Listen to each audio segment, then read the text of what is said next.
Täällä Sapelius Kertsi ja puhutaan nyt ase-esittelyvideosta. Ja siinä oli tarkoitus esitellä ase, mutta joo, joku tuli vähän laittaa torkkuviesteen nimeltään Lepa PvP. Sanoi, että häkkää mut neekerit.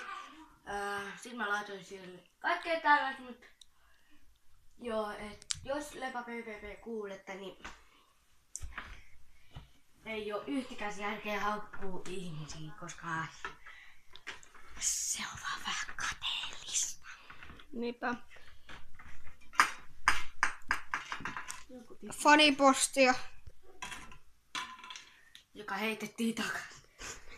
Mutta joo, me käytiin kaupassa. Ja niin poispäin. Ja siinä on mun manageri Eetu, ketä kuvaa. Enää, eli hei kaikille. Tuu tänne, tää on vähän vinossa, mutta sillä nyt mitään väliä oli. Eli tervetuloa. Eli muista Lepa PvP.